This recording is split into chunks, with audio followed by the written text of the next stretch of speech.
Hey everybody, this is Cameron from Obnoxious Anonymous. Welcome to another Twin Peaks Thought of the Day. Today is Tuesday, September 1st, 2020. My guest today is none other than Take the Ring. I'm sure you all follow him on his channel, but he just recently made an appearance on the Talking Backwards podcast. Although there seems to be video, so was there video shot for it and going to be put up on YouTube as well? Or is there just an audio thing? No, there's basically that was my deal with the guys. I said, hey, we're going to put this up on the podcast, and but they don't have a YouTube channel, so they don't have a YouTube presence at all. And I was like, hey, I'll do this. I'll come on the podcast, but it'd be cool if you gave me the audio. Then I can put the audio up on my YouTube channel. I have a YouTube presence. I'll get some clicks out of it, whatever. And they're like, yeah, that's fine. But we did it over cast, I think. So they just recorded the cast thing. So eventually I'm going to put up, I'll put up the video version of us talking, and I might throw in some pages from the Mark Frost book and stuff. But right. Because that's what you guys are. That's what you're discussing is the secret history, correct? Yeah. So it's a long, I think, so this is going to be in two parts. We ended up talking for 3 or 4 hours. I think it's edited down to two 2-hour-long or 2 90-minute sections. So part 1 is out on, hold on, I looked it up. Anchor.anchor. They go through Anchor. I mean, you can find it anywhere you get podcasts, but it's Talking Backwards Podcast. Anchor.fm/talking backwards or talking backward on Twitter. And yeah, it was a lot of fun. I'm going to put up a video version, but part 1 is up now, and part 2 is supposed to be up this weekend. And I eventually will put something up on a video version sort of on my channel eventually. But the podcast is up, and their podcast is cool because it's 3 guys, and they've all seen Twin Peaks at different stages, and so it's kind of spoiler up to what we're actually talking about. So one of them hasn't seen any of The Return, one of them is watching it right now, the other one has seen all of it. So it's kind of cool. So we're talking about the secret history without context of season 3. We're talking about season 3 as if we just bought it and read it before season 3 came out. That is completely doable, since I would argue that the vast majority of the secret history of Twin Peaks does not even come into season 3. The more I read it, the more I'm convinced that so now that I'm on your show, now I can talk about in context since you've seen season 3 and everyone's watching. I think it's all there. Honestly, I think I was expecting a Lewis and Clark like flashback in season 3, the way the book is. Didn't you think? I kind of was too. I was kind of hoping they'd go way back. That would have been pretty awesome. But the appearance of the ring and how it moves and what it does is established in the book. So none of this makes sense, like you said, but before you and I said the same thing on their podcast. Like, I was excited to get the book, waited 1.5 years to get the book. I finally got the book, sat down, read it, and went, okay. Like, what is this, like a school textbook or something? Like, but the ring and how it kind of moves in and out of time. I mean, Jacoby's analysis of Nadine, he literally says she is waist deep in the shit, and her problem is her left and right side of the brain. She's blind in one eye, and he's got this whole theory laid out that pans out in The Return.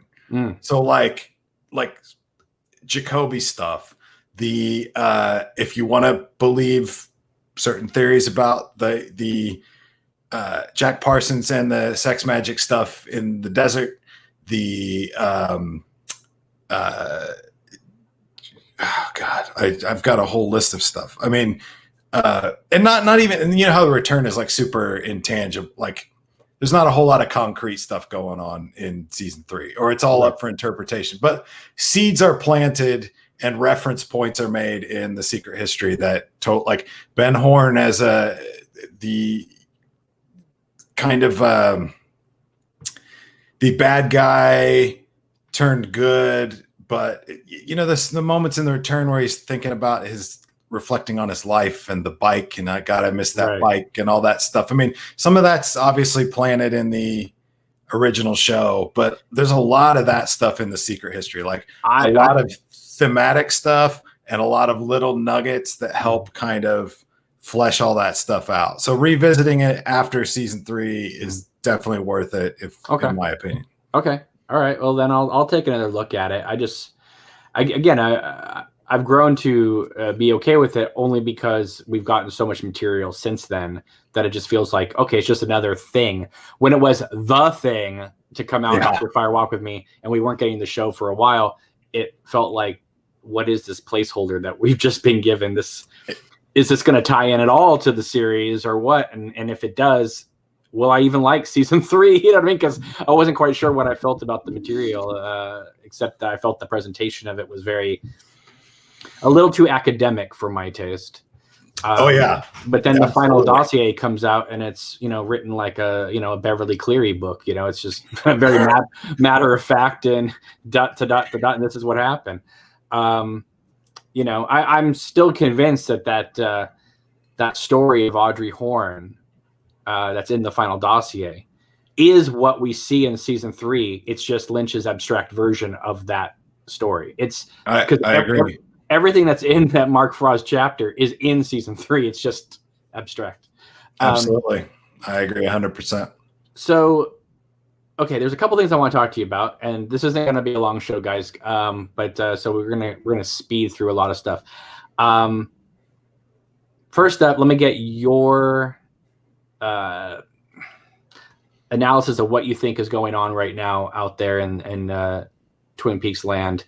All these Sherilyn Fenn hints and Sabrina saying that David's going to take some time away from the YouTube channel to focus on other things. There's so many other things clues we could bring up with. Do you think something was planned to not drop this year, but do you think there was going to be some sort of announcement like the Hollywood Horror Museum claims, or and COVID just put a stop to that? Or what do you think is happening? Or is this just another bunch of, let's just keep everyone guessing and try to sell some more merchandise? I don't know. I can tell you I'm tired of speculating. I think we all are. I was tired 2 years ago. 2 years ago. That's what I'm saying. Like, I thought for sure when the Hawk on Instagram and the thing and like there was like 10 things all happening at once. And I mean, I don't know. I have no idea what David Lynch is going to do. He might drop another kind of short film on Netflix. He might have something kind of new. All I know is like whatever's going on, like I'm here for it. Yeah. Or if nothing happens, that's okay. Like I think you're right about Sherilyn Fenn. I think that she's testing the waters to see if there is an interest in some sort of memoir, either as her as an actress and her life, like her whole career, kind of like a Conversations with Mark Frost type thing, or if it's more of a creative.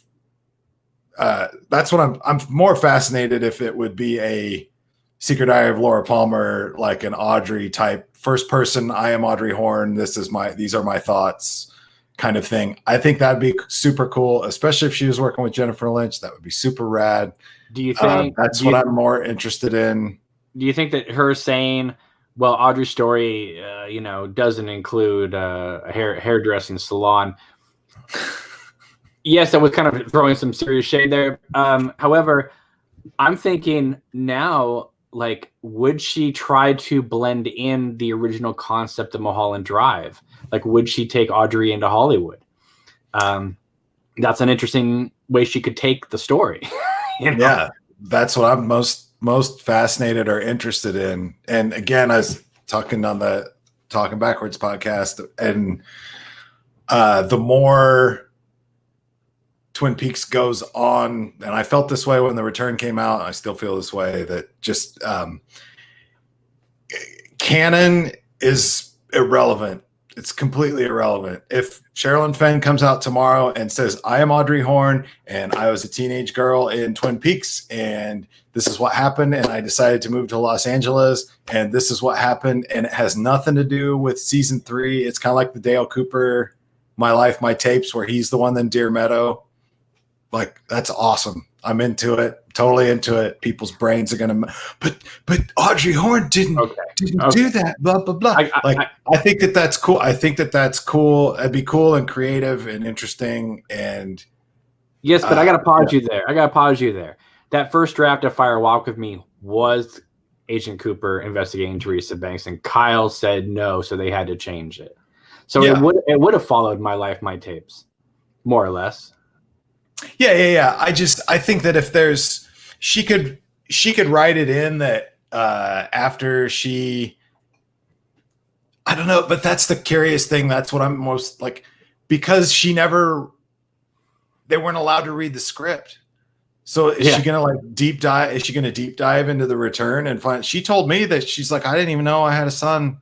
Right. So I watched the show. Like, I didn't know. So like, is she going to deep dive into The Return and try to work all this stuff in? Is she going to do like a revisionist history thing, which I would be into, because now we got parallel universes, alternate timelines and stuff. So basically everything's out the window now. So I'm into whatever. I mean, I understand the concept that Lynch and his production were taking. Like, let's give the actors only their scenes. Let's, we can keep people from oversharing that way. We'll just keep everybody as isolated as possible in their storylines, so they can't, so there's not too much crossover there. But I do think that if Sherilyn Fenn was given notice that she had a son in this series, it may have informed her performance on a different level. And I also think that, I mean, if you go by the rumors, and again, these are rumors, she did know she had a son, because apparently she balked at the idea of being accosted by him in the house, which is why they changed it to her mother. Yeah. My take on that, when I interviewed her, she told me that the hair salon thing was the original thing, and she didn't like it. So I am under the impression that when that got thrown out, mentally she was like, I guess the proper way to say it is, she didn't know that she had a confirmed son until she actually saw Richard on screen or heard about it. Because she's like Cheryl Lee and a lot of people, that they don't watch their own stuff, apparently, or to a varying degree, whatever. So I believe that there was the story about the hair salon. She said, I don't want to do this. They didn't do it. She got a new script. Her script her and Charlie don't ever mention Richard. They don't ever mention Ben. They don't mention anybody in her family. It's a totally like isolated thing. Mm-hmm. So, anyway, whatever. I forget what the point was. Just that I believe that, I don't think that there's something like, when she's saying I didn't know that I had a son, I think she's thinking like in a linear way. Well, they had this story where my son beats me up in a hair salon, and I said I don't want to do it. So they gave me a new story. I did that, and then a year and a half later, I hear, when it's on TV, I hear that I've got a son and all this other crap. So she wasn't aware maybe the son had carried over into the final thing, since the story had been changed. Right. And there's so much of Rich, like, I mean, Richard Horne is the villain of season 3. Yeah, but I'm saying even in the original draft, Right. all she knows is Richard Horton comes in, she's got a son and he beats her up. Like she still wouldn't have known about running over the little kid and dealing the drugs and doing the, and supposedly being Cooper's, child and being, annihilated on the top of a rock and all that stuff. You know what I mean? Yeah. I don't think she even if the hair salon thing had stayed the same, she wouldn't have known to the extent of all of that with Richard, I don't think. So I'm interested to. But what's ironic is that she got the same storyline, just presented in a different way. I agree 100%. I don't. I think that. I'm really, to get back to what we were with Secret History, like I'm really getting into the weeds on stuff in the Frost novels and how. I know you don't agree with this and you're more like me, but like there's still this school of thought.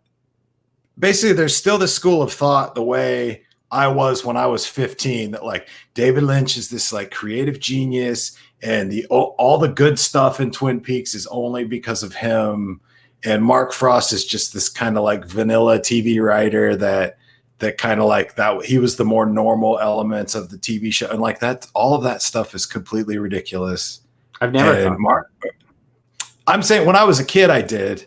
When I was a kid, I was like, because I was into Blue Velvet and Lost Highway and stuff. And I'm like, well, all the crazy surreal stuff in Twin Peaks that I like is David Lynch. And okay, well, I guess he wrote it with this other guy. This is before the internet, kids. But anyway, but there's still this thought out there that like I said, I still get comments on my videos like, oh, you read the Mark Frost books? Oh, like he doesn't have anything. All the cool stuff is David Lynch and all this stuff. So I'm just like, and I'm like reading the books and watching the show and seeing clips and things. And that stuff is so intertwined that it's literally impossible to separate. So it's like, I get that David Lynch didn't read The Secret History. I get that. But make no mistake, there is stuff in The Secret History that he and Frost both came up with.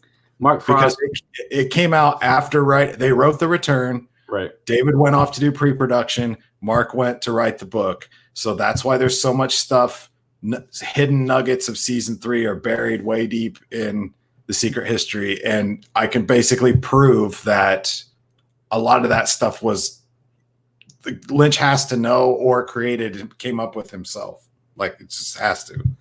So Mark Frost did write and direct one of the best episodes of Twin Peaks, period. The season 1 finale is about as perfectly written, directed, acted. It's it's paced unbelievably well. I mean, I understand that we love the long, dreamy sequences Lynch does, but I also love it when Twin Peaks goes full throttle. And you saw that even in The Return. I know that like people always talk about like again the long drawn out sequences, but then there'd be like episodes like episode 14 where it's just like bang bang bang bang bang bang, so much stuff being thrown at you, and then the next couple episodes dreamy lolly, you know what I mean, and then all of a sudden Lynch gives us boom boom boom boom boom boom, boom right on top of each other. So he's capable of doing it too. And I know people say, oh, again, Lynch does all this dreamy stuff, and but if you look at Blue Velvet, that is a storyteller. I mean, Blue Velvet is a mystery that has a beginning, middle, and end. It works so well as so many different things, but as a thriller, as a mystery, it completely works. The Twin Peaks pilot completely works as just like 2 hours of just all killer, no filler, So Lynch is capable of doing it as well. And the way it seemed like to me with Twin Peaks was that Lynch would come up with all these like outlandish ideas, and Frost would figure out ways to tie them together to go from idea to idea in a logical way that Lynch could then direct in a surrealist way. Right. So it was like literally like that first season is about as perfect as you can get in terms of both of them working together. I agree. And then season 2, Frost wasn't there at times, Lynch wasn't there at times, blah, blah, blah. but they still had to sign off on every script as executive producers. No script of Twin Peaks went forward without Lynch and Frost both signing off on it. So when Lynch, as much as I love the man, when he came out before season 3 condemning season 2, I was literally, I wanted to puke up some Garmin Bozia because, you know, I've said before online, season 1, again, people can, you know, have their own ideas. Personally, I think season 1 is probably the best season of Twin Peaks because it is like 7 episodes and it's just, you know, there's so much going on and you're just like left totally fulfilled. But it's season 2, problems and all, that actually gave the series wings and like made it fly, because there is no, you know, real, like, I don't know, just like, when you think of the great moments of season 2, those aren't there in season 1. You don't get the Bob Madeline showdown and all that, the Black Lodge sequences and stuff like that. Yeah, you get Cooper's dream, but it's presented as a literal dream. You see Cooper going to bed and waking up. Yeah. You know, yeah. That's why I like the. Sorry, go ahead. No. And that's why I like the international pilot. Let's just to interject real quick. That's why I'm a fan of the international pilot, because it gets that dreamy, like, it's not a dream. It blurs that line between reality and whatever. I mean, you can compartmentalize Cooper's dream in the series proper, but that's why I love the pilot so much. Yeah, and even that international pilot presents the theory of 25 years later. Yeah, even at the ending of it.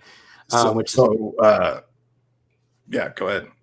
No. I was just gonna say, like, you know, even before season 3, when I was first getting into the Twin Peaks community, you would see it was just like, you know, there was all these anti-James Hurley posts going around, right? Which I think influenced the whole James has always been cool.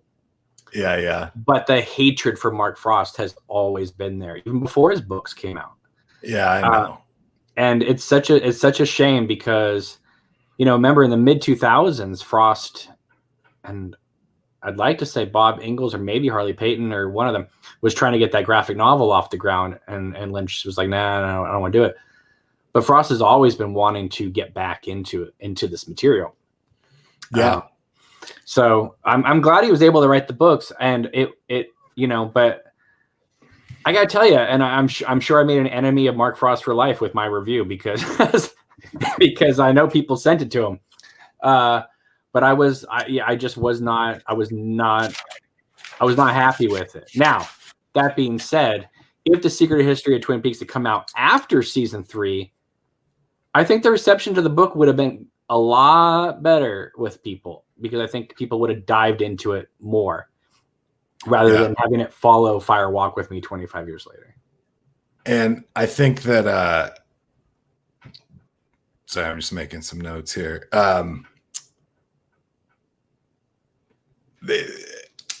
I agree. I didn't really have an internet. I mean, we didn't know each other. I wasn't really on the internet. Like, I was, you know, going around, but like Twin Peaks was always super personal to me. And I didn't want everybody's hot take on everything. I was busy working on other projects and stuff. So I pretty much stayed off that. With The Secret History came out, like, I was excited, like, okay, we're doing stuff now and season 3 is going to come out. But like, I have to say, I felt the same. I told the guys on the podcast, like, I ordered the book, it came, the jacket was torn. I sent it back. They sent me another one. The jacket was torn. I was like, look, I haven't ordered a hardback book in like 10 years. Like, if I'm going to order one, I want it to not be messed up. So back and forth no one had it. I finally got it. I sat down and read it, and I was like, okay, what the hell was this? Like, what was this? You know, and it wasn't till like maybe 3 or 4 months later, like probably after Christmas, where it was like maybe 2 months out before the return started. I sat down and I was like, all right, I'm just going to do this. And I got the audiobook, and I sat down with the hardback book with all the pictures and stuff. And I just slowly went through it. And it probably took me a couple weeks, and it felt a little bit better about it. I still didn't know what any of this stuff more or less had to do with anything. But since the return now, I view it literally like a textbook. I will think of something and I'll be like, what? I don't know, whatever, Ed, Nadine, and Norma, or the Bookhouse, or the Bookhouse Boys, or the Trumans, or the Horns, or whatever. And I'll go and I'll just pull it out and I'll find that section and I'll read like 6 or 8 pages and it'll just be incredibly satisfying. And I'll just close it, put it back on the shelf. Like it's literally like a reference book for me, Right. just to provide some extra context. Well, obviously I make the videos, so I reference it for videos too, but even like for pleasure or whatever, I will like, oh yeah, didn't they mention, wasn't Sparkwood and 21 mentioned in the book? And like, I'll go and like look around. Is there I can't remember. Is there an appendix at the end or like, or, No. you know, no, No. So I went through and outlined the whole thing. So that's the other thing of it too. Like it's not easy to reference. Right. So I went through and I itemized the whole thing. Some dude indexed it, but I found it online. He wrote an index for it, which is amazing, except it's like the Czech Republic version of the book. So like all the page numbers are wrong. So if you have the American English hardback book and you find this index online somewhere, it's not going to work because the books are all, depending on what language and what format, they're all different. So that's my long-term goal. Maybe when I retire, I will sit down and index the Secret History. But I do have it like, it's not in chapters. You know how it's like kind of in weird sections and pamphlets and things. So I have it kind of outlined so I can kind of quickly, where's the UFO crap? Oh, okay. It's probably around page 200 or whatever. You know what I mean? Right. So I've done that. But I got to say, I felt the same. If Mark Frost heard my comments on it when I first got it, it probably would have felt the same. But I think that he knows, he knows like, oh, the guys made a point like, oh, they're like, oh, this book is like turning up in like secondhand bookstores and dollar stores and stuff like that. And I'm like, yeah, it's going to be just like Laura's Diary and the Access Guide. 30 years from now, people are going to be paying $80 for this book on eBay because it's cheap too right now on Amazon. It's like $16 for the hardback. Still, I mean, like that's an amazing price. Yeah. So you should all go out and buy it because someday it's not going to be around and everyone's going to want it the same way everybody wanted no one gave a crap about the Access Guide until they found out there were frog moths in it. And then now they're now they're $80 a piece on eBay. It is quite simply probably the worst Twin Peaks book at the time. Oh, yeah, you say that all the time, and I want to know why you think that. Why do you think? Because it just, I don't know. It just, I mean, I own it. And again, I'll say this about the Secret History. It's like Secret History to Twin Peaks to me is like Inland Empire. Okay, you can have criticisms about it, upright, left, and center, but as a fan, you have to have it. You just have to have it because there'll be something, like you said, you'll think of something and you'll want to reference it, and so you have to have it to be able to reference it. I do think the Secret History will probably age well, but again, in order to actually look at something, sometimes you need to have something else to contrast it to, right? So like I said, if after Fire Walk With Me we just got the Secret History of Twin Peaks and that was it, I would be very disappointed, honestly. But because we have season 3, we have the final dossier, we have, it just becomes one more thing as opposed to the only thing. So so I was responding to when I just went after it hardcore. And again, I tried to be very fair because when I did my video, I had someone who loved the book, someone who was lukewarm about the book. I think I had a few other people that liked it or felt lukewarm because I knew my hot take was going to come down very harsh on it. So I wanted to make sure that it was well represented, by others out there. And then I did just that. Then someone was like, I don't want to wade through the whole thing. I just want to hear your thing. So I cut out my section. I just made its own video. And then that video got sent to Mark Frost and other people. And so Mark Frost no longer likes my tweets. But I'm a huge Mark Frost fan. I was championing him like ever since I started doing these videos because of how much people were against him. And I'm just like, look, you know what? as much as I love David Lynch, without Mark Frost, there is no Twin Peaks that you would love, because he's the one that made season 2 make any sense whatsoever. So. Yeah, and Harley Payton and Bob Engels. Oh, absolutely. Twin Peaks Unwrapped just interviewed Tim Hunter. I don't think they just did the interview, but they just published the audio of it. That's really good if people want to check that out, because I was going to bring this up. It's either Tim Hunter or it's a Bob Engels interview I just read. Some of them say that, Lynch, they did the pilot, and then he did, but he left to do Wild at Heart. Yeah, but some are suggesting that like he wasn't around for much of season 1 either. Like he directed the pilot and the first episode, but like this idea that he was all into it and was there all the time, and then they did season 1, and then like they forced him to reveal the killer, and he just walked away from the whole thing. It's like they're like, look, he was off kind of doing other stuff. They always had a hand in it, but like people don't remember. And then the other thing too I want to bring up, people don't remember and don't understand that like this is like a year and a half. You understand there's more time that's passed since the return ended to now. Right. There's more time. Twin Peaks was birthed, filmed, created, shot, and probably Fire Walk with Me too. Like the entire existence of Twin Peaks, we've already passed that amount of time. Mm-hmm. Like people just, they look back and they're, oh, you know, they should have done this or they should have done that. It's like, guys, like they had 6 months to write 30 episodes of TV or what, you know, or a year or whatever. Like that's nothing. That's nothing. It's a miracle that anybody even still talks about this show. And there was 150 shows that came out that year that no one will ever remember. Like you know what I mean? It's like I don't know. I'm just like, and there's not a single thing happened. It's not what happened. There's not a single bad episode of Twin Peaks either. I know people don't like certain subplots, but even with even taking out those subplots you don't like, there's no single all around 100% bad episode of Twin Peaks. There's just not. Every episode has something amazing in it.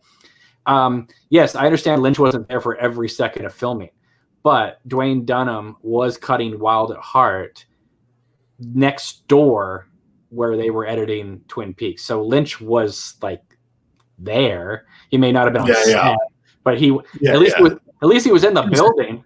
Yeah, he was. But he directed more of season 2 than he did of season 1. Absolutely, and yet he throws season 2 under the bus. Like that's what I'm saying. It's like it's kind of. I mean, I get what he. You know, you never know what people are gonna think, and like as an artist, I mean, I'm not any kind of artist in his caliber or whatever, but I have projects and things that I've done throughout my life and recordings and whatever. And, you know, there's things that like, I kind of have sour opinions about. There are things that I've done collaboratively that everybody still, friends of mine still talk about and are excited about. And I'm just like, I don't care. I don't care at all, because that last half of it really drove me into the ground, or I was in a toxic relationship, whatever. You know what I mean? There's things in your life that you associate with it, you know. Oh, but real quick, the Mark Frost book that I'm reading, Conversations book, made me. One of the things that Twin Peaks is praised often is the idea of long arcs. Because like serial television didn't really do that. You kind of had a villain of the week or a story of the week, and Twin Peaks was one of those things where you had to kind of know the whole story. And there were no repeats, folks, back in those days. It wasn't like Lost, where like the next weekend they aired it again with like footnotes at the bottom of the screen. No, it was like you caught it or you missed it, and then you were lost. Yeah, and maybe they'd rerun them in the summer. That was maybe that was what they did. But season 2 never got a VHS release until like, you know, 7 years later. But so there wasn't like, oh, I'll just wait for the DVD box set to come out. That didn't exist. Yeah, but that's a perfect example of that's a Frost contribution. So Hill Street Blues is actually one of the first shows that started doing, instead of a villain of the week or story of the week, they would have a 3-episode arc or a 2-episode arc. They would start doing these arcs, and that's one of the reasons that show won so many awards and stuff. And like that, people forget, like, that's Mark Frost, that's David Milch. There's all kinds of great writers in the writers' room of Hill Street Blues, and they're the ones that kind of really. Twin Peaks obviously took it to the next level. And I'm sure Hill Street was aping off of somebody else. It's just kind of how it works. But like, so when you talk about how great Twin Peaks is, well, they had a continuous story and that was like groundbreaking. It's like, yeah, thanks to Mark Frost. I mean, I'm sure Lynch was on board or whatever, but like, you can't divorce the two when it comes to Twin Peaks. Also, like, Twin Peaks was a nighttime soap opera, and daytime soap operas have been doing that for years. The online, you know, yeah, of course. Just two quick things I want to throw out. One is, okay, I love David Lynch. You guys know I love David Lynch, but I also love to pester him a little bit sometimes. When I see interviews with him from a few years ago from the Gold Box set or other things where he says, you know, he's all angry at season 2 because they made him solve Laura's murder, blah, blah, blah, blah. And that was the golden goose that, you know, produced the golden eggs. Well, if it was such a problem for him to reveal that, then why within a year make a feature film where it's all about the solving of Laura's murder? You know, I mean, like, why not do the continuation of what happened after? Because then you're not having to touch on that material. But he made an entire movie about that, right? So it's just like, that makes me laugh when he says that he was going to try to go 5 seasons of television without revealing Laura's murder. It's laughable to me, considering that within a year and a half, he's making a feature film about who killed Laura Palmer, literally. And also, I do want to give a shout out to Harley Peyton out there, because Mr. Harley Peyton, who, besides Twin Peaks, wrote Less Than Zero, which is one of my favorite 80s films of all time, he constantly likes the Queen of Hearts posts on Twitter. So, oh, cool. I didn't know that. Yeah. Oh, yeah.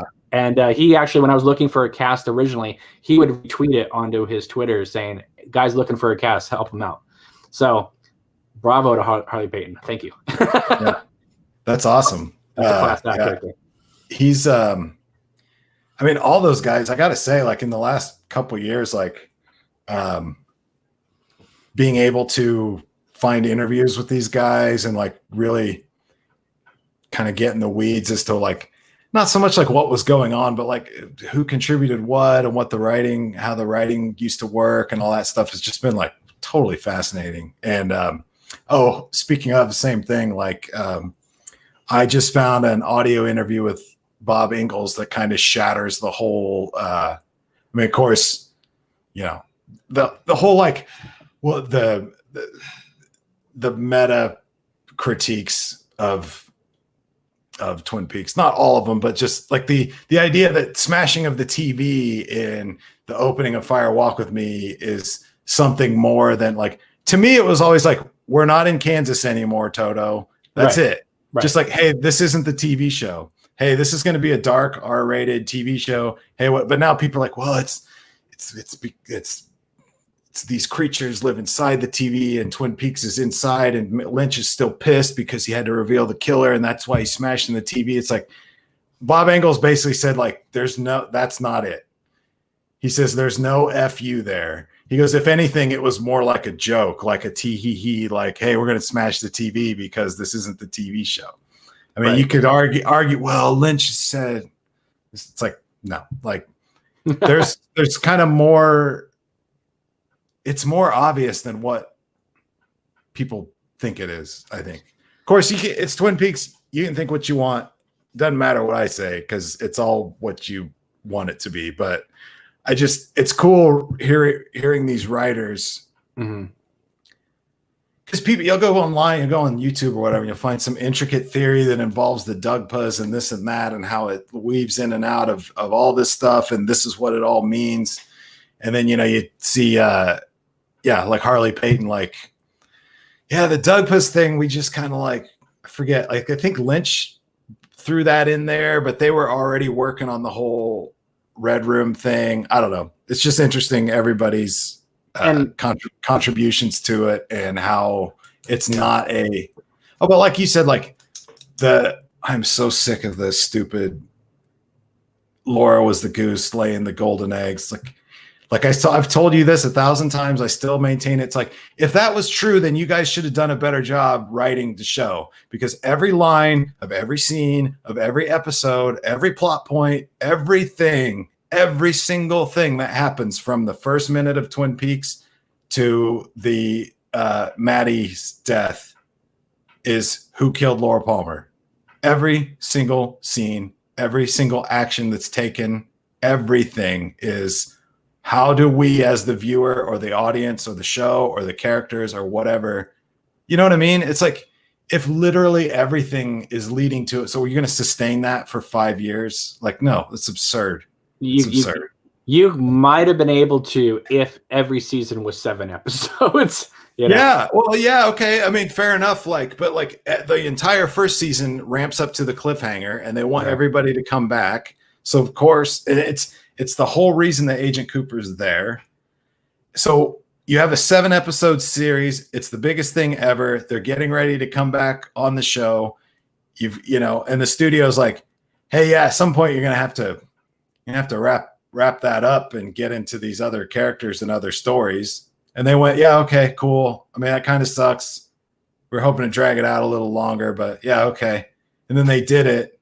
Yeah, and then 10 years later, like, oh, the studio just destroyed Twin Peaks. It's like, there's a million other things. No, the Gulf War, changing nights, the fact that it was a continuous story and people would lose interest. And like you said, that like David Lynch had the whole audience in the palm of his hand ready to come back to watch the season 2 opener. What does he do? He makes like a half-hour sequence of an old man stumbling around a hotel room. Mm-hmm. You know what I mean? Like, no. I love it. It's one of my favorite scenes. I think it's brilliant. I love the giant. I love that whole stuff. But like, people forget that there's like, this is episodic television. There's money involved. There's ratings. There's the audience. There's all kinds of things at play. And then am I right? Like, they changed it. They changed the night once. It went from Thursday to Saturday, and then it came back to Thursday, and it was like, this is the night it belongs. And then it stopped, and then they brought it back for a Sunday night movie or a Monday night movie, one of those things, and concluded it. I do want to say real quick that when people go through their DVD or Blu-ray sets or streaming it, okay, they blow through episodes, right? I mean, Twin Peaks is one of those shows, even though it's like 48 minutes, you still can like do 3 or 4 episodes. 3 or 4 episodes a night, right? In a sitting. So that middle section of season 2, right, that everyone has a problem with because it's like after Laura, but before Wyndham really kind of kicks in. There's that middle section, which I get it. Not a lot happens, but it's still very entertaining. A lot of those episodes. You have to keep in mind that 5 weeks, those 5 episodes was 5 weeks of television on ABC. So you're talking about a month and a half of nothing happening on Twin Peaks on TV. That is what helped kill the show. 2 is that if they had like Mark Frost said, if they had introduced, yes, they do introduce the concept of Wyndham Earl, but if they had brought in Wyndham Earl a little earlier and just made that seamless transition, it definitely would have helped. Excuse me. So yeah. So I mean, there's so many factors to it. It just Twin Peaks also was like the show that tried to it doubled down into its fandom, even it was before the internet really, but it doubled down and said like, oh, you guys like this stuff, this is what we're going to give you. And it does make me wonder, it's like, why did Twin Peaks explode and burn out so fast, and X-Files went on for 9 straight seasons, at 22 episodes a pop? Was just because the network was more supportive? I mean, what yeah, I mean? Well, it's a lot of that. It was one is people were primed. People were primed for a primetime supernatural show because of Twin Peaks. 2, it was a Monster of the Week show. So you could, I always remember when I was a kid and I played football for a couple of years, and that's like before that I would watch, Star Trek Next Gen, but when I was playing football and doing other stuff, I would miss an entire season of Star Trek. You know what I mean? But then I'd catch some of them during the summer and some of them connected obviously or whatever, but most of them didn't. And X-Files was the same way. So if you had something come into your life that you missed an entire season of Sunday nights, that's okay, because it's on next year, or you catch them in the summer or whatever. So X-Files didn't really connect. I know that there's Smoking Man and stuff, there's through lines, right? But if you missed some, it wasn't the end of the world, right? So I just remember when like Veronica Mars came on. Do you ever see that show, Veronica Mars?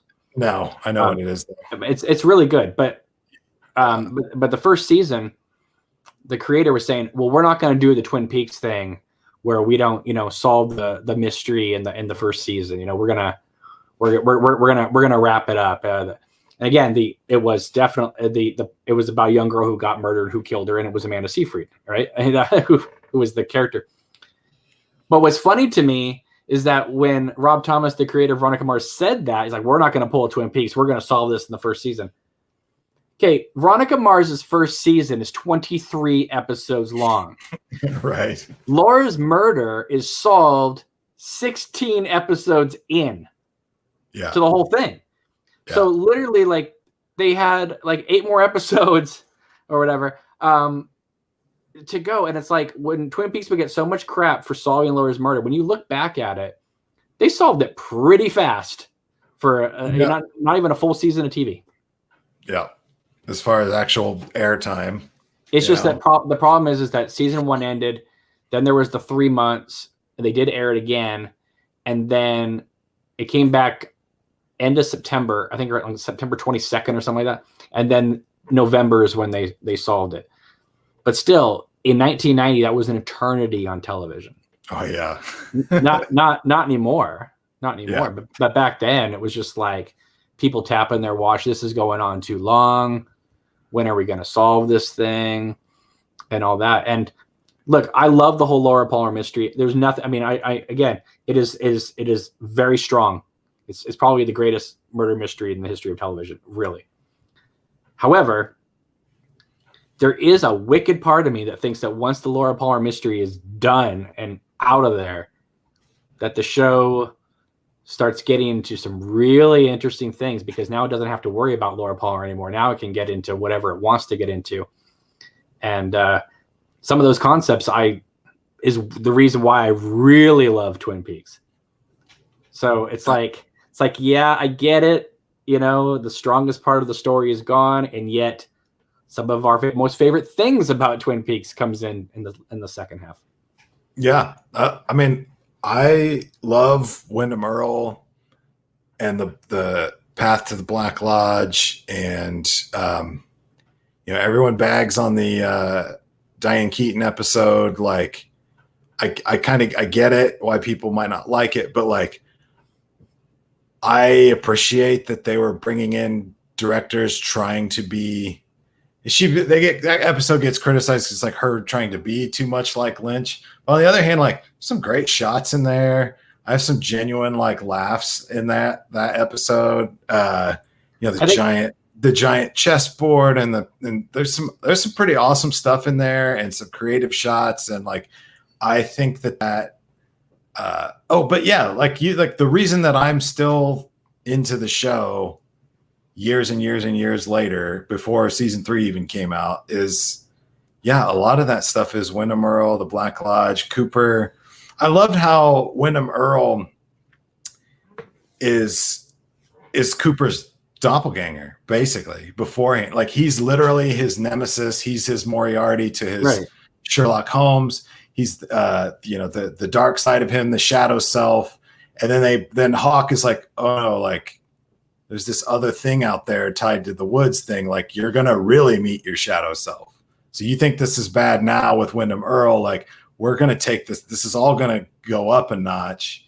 And then you've got,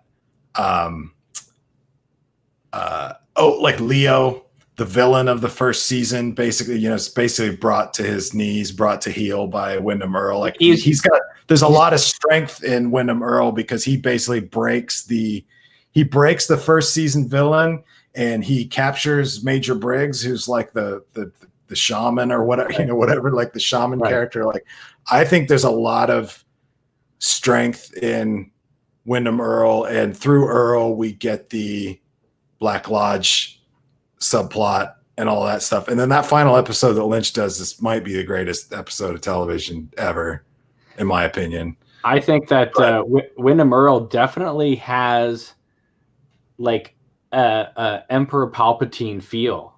Like when he's dominating over Leo, I remember at the time thinking, this is very much the Emperor and Darth Vader. Like this is how he would break down Anakin Skywalker. In a way. You mentioned Major Briggs. I just want to say, I love Major Briggs. We all love Major Briggs. How can we not love Major Briggs? But the Major Briggs we love is the season 2 Major Briggs, not season 1 Major Briggs. Not that Don Davis wasn't great, but just his character is very much restricted to stern father of Bobby Briggs in season 1. Yeah. Season 2 is where Major Briggs becomes Major Briggs. Absolutely. There is no Major Briggs without season 2. Like there's I think he quotes the Bible a couple times and has some kind of like profound things to say in season 1. Sure. But you're right. Season 2 is like, okay, so he's aware of these phenomena, and he is, not only does he quote the Bible and is like a good, good stern Christian parent, like he's into Buddhism and UFOs, and he knows more about the world than I don't know. Like he's great. Season 2 is, no one would be talking about Major Briggs, maybe even the Log Lady, to be perfectly honest, if it wasn't for season 2 of Twin Peaks. No, again, because Log Lady is she's big in she's big at the pilot is kind of a quirky, she's kind of more of the quirky element. But when the cabin scene, Cooper with the log for sure. But even she becomes more relevant or prevalent in season 2, I think. Right. And all those actors like step up to the plate. I mean, you don't give them more material and then it's like, oh well, they're good for these little parts, but they can't handle the big stuff. I mean, Catherine Coulson, Don Davis, all of them, the more material you gave them, the better they got. Which is incredible.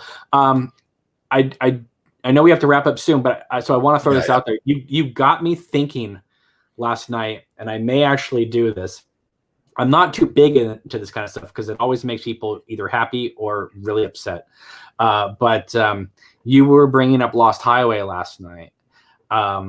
And it got me thinking, like, maybe I should, because Lynch has literally directed 10 feature films, not counting the pilot of Twin Peaks, not counting The Return, because I don't even know I know they like to say it's a movie, not a show. Even Harley Payton came out and said it's a TV show, folks. But he has directed 10 feature films, so I'm thinking maybe it's time to actually do a Lynch top 10, which I'm not, like I said, I'm not usually too big into that because it's always going to make people upset. Right. But I think it would be fun to figure out like where I would literally rank his films if it was up to me. But you got me thinking about that because of Lost Highway, because you were saying how much you were watching Lost Highway and you were kind of grooving to it. And so I was kind of like just having some fun. Because again, you have to understand where I'm coming from. I come from the where I like all of them. But when you start putting ones against others, things are going to stand out more. And one of the things that stands out to me about Lost Highway, and again, this might be a plus for some people, and this is not a negative for me. I'm just saying, but when you put it up against Badalamenti and Blue Velvet and Twin Peaks and Wild at Heart, blah, blah, blah, you can totally see that it is 1997, whereas like Lynch's films, for the most part, are timeless. Now, that was all I was getting at, was that like when I watched Lost Highway, it's like I'm back being 20-something years old again watching that movie, as opposed to like another film of Lynch's where it's like I feel like I could be any age and watch this. It definitely, it's like when I watch Oliver Stone's Natural Born Killers, that is so 1994. Yeah, I mean, and there's a lot of like, well, obviously the Trent Reznor produced soundtrack. I mean, I get it. I guess the reason I thought it was just my latest rewatch of that movie, for the first time, I felt the opposite. Like for the first time, kind of all the kind of 40s film noir stuff, and like Loja kind of reminds me of his Scarface gangsters, leisure suit type. I mean, it's not. I get what you're saying, like the camcorders, the VHS tapes, and the soundtrack, I guess. But like now, I mean, Rammstein's still around, and they're bigger than they've ever been as far as a band goes. So like to me, it doesn't. I get what you're saying. It's just it was weird for me because for the first time, I felt like it was timeless instead of a 90s film.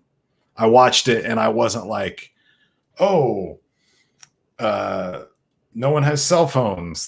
But I get what you're saying, whereas like Blue Velvet is literally timeless because the score is classic. The score is all Badalamenti, and there's no it's like Rosalind singing in the nightclub is like the 40s. All the girls in the high schools are wearing long dresses. No one's wearing jeans. Right. So it's a very standard high school type of thing. Jeffrey is like early 60s. And it just and just the cars are all classic. It just, even in Wild at Heart, Sally and Lulu are driving around in the classic convertible car and all that. Yeah. Even with the modern music, it's just that Lynch directs those films very classically. And and Lost Highway is very much like a Nine Inch Nails music video back in that day, especially when like Pete's walking down the hallway and the camera's all getting all crazy in the hallway with the strobe effects and all that, Yeah, I guess again, again, it's not a complaint. It's not a complaint. I'm not complaining. I'm just saying, that's I see your point. It's just that, like I said, the last couple times I've watched it, it has felt more like a Mulholland Drive or Inland Empire, and didn't feel like a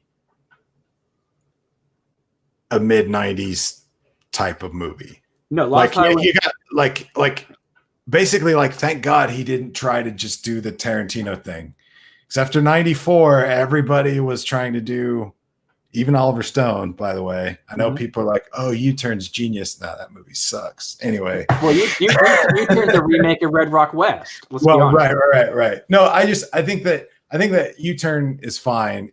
It's just I tried to watch that one recently too, and I had a rough.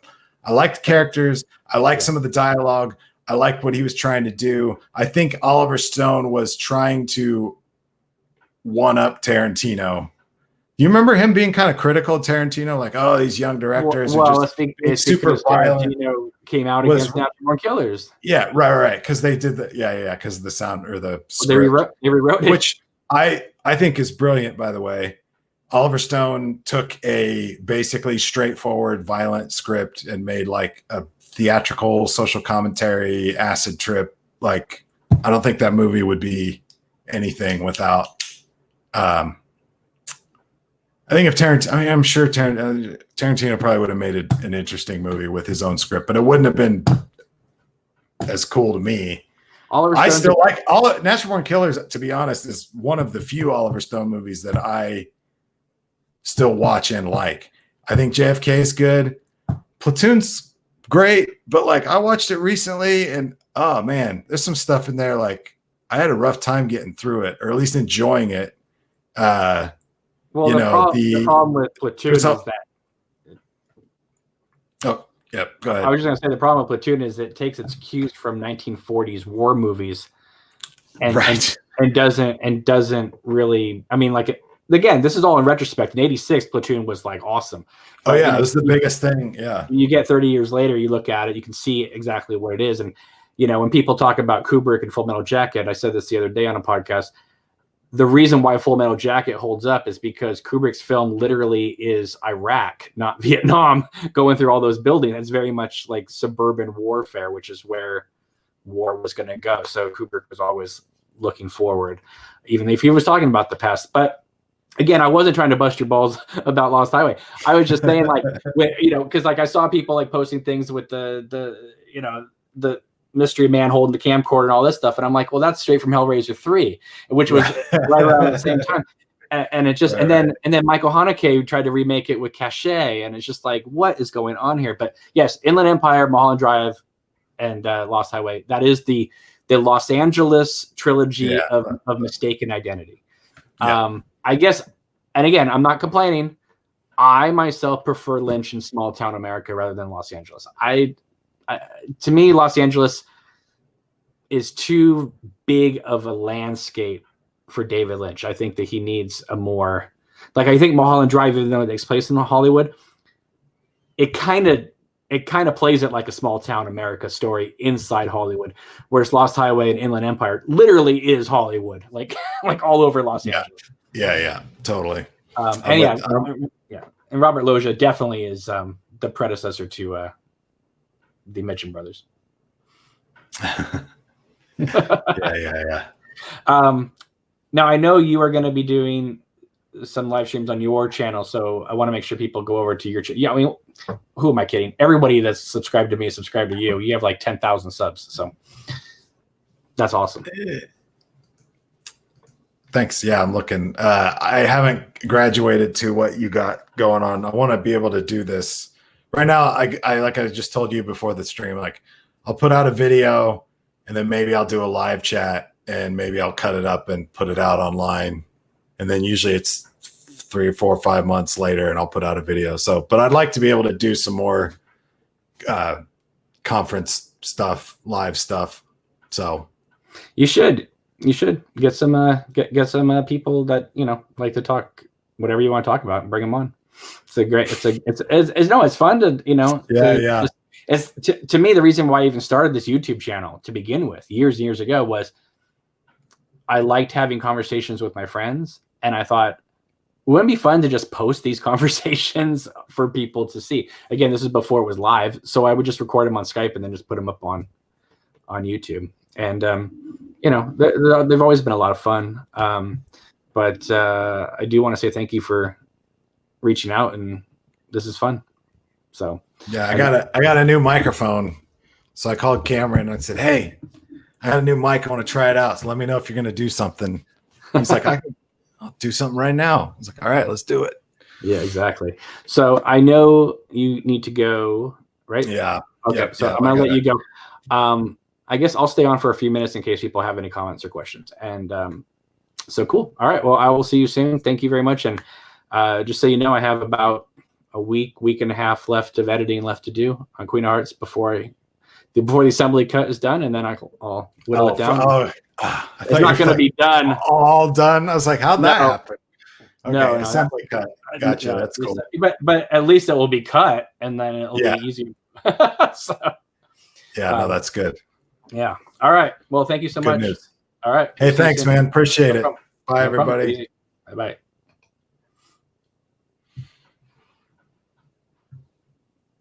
So, okay. So I'll stay on for a few minutes in case anybody has any comments or questions, and then I will wrap it up. So nice to see so many people watching. Thank you very much for checking us out. Make sure to give this video a big thumbs up and subscribe to this channel if you haven't already. And make sure to follow us on all our various social media platforms. All right. Well, doesn't seem like there's any more things in the chat, but thank you so much, everybody, for watching. Really appreciate it. And I will see you soon.